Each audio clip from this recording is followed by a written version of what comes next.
So Rich, you're the Global Head of Trade Credit and Political Risk at ExCred Insurance. That's right. You've just come from leading a panel of reinsurers talking about how the reinsurance market supports those product lines. I guess one of the points that came up as part of that is how the market's changed so much over the past 10 to 15 years in terms of the client base moving towards primarily banks. And I think you said something like 70% versus 30 when it had been the other way around. I just wondered if you could tell me what you think the significance of that is for the industry, what that says about where we're at, and how sustainable that is in the long term in terms of the risk capacity of both underwriting and reinsurers.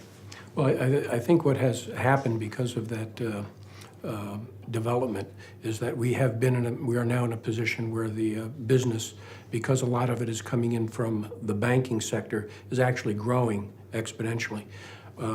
Whereas in the past, it was a more staid growth.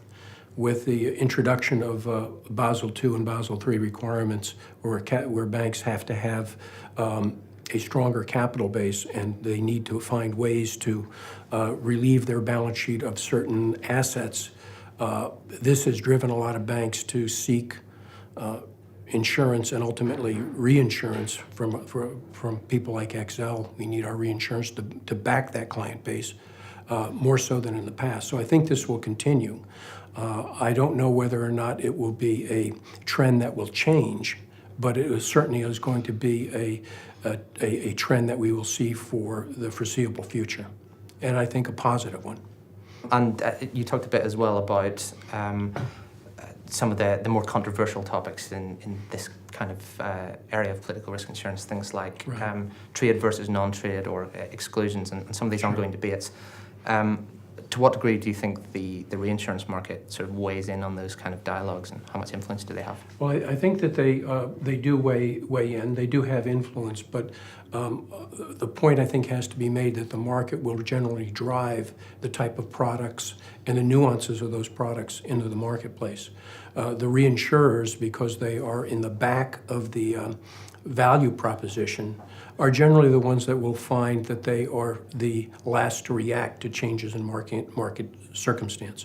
So, but they have changed. Over the last 10 years, they have been very supportive, albeit in a very slow and measured way, of modifying what they are able to cover through reinsurance to more closely match the needs of the marketplace that companies like XL are trying to provide. So I think on balance, they are doing a great job of supporting the business. They're far more analytical in their approach to the assessment of the business than they had been in the past. And I think it, on balance, is a good thing for the future. Yeah. And on that point, I suppose, one final question to maybe put you on the spot a little bit, but the reinsurance market's very soft at the minute.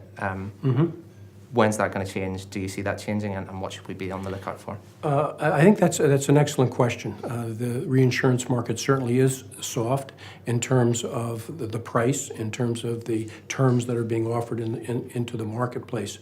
But I also would like to point out that even at these low prices, the business is still profitable. It's profitable for them, and it's profitable for the primary carriers at the current time. We have to go through various cycles. I think everybody understands that. But even in a soft market, that doesn't mean it's not an unprofitable market. And actually, it is a profitable market now. So I think that the softness of the market is probably going to continue. And I think that this is not necessarily a bad thing again, because I think that the reinsurance operations and the reinsurance companies are able to reconstruct and their P&Ls to have a profitable business even in a soft market. Okay, well, thanks very much for sharing your thoughts. Thank you.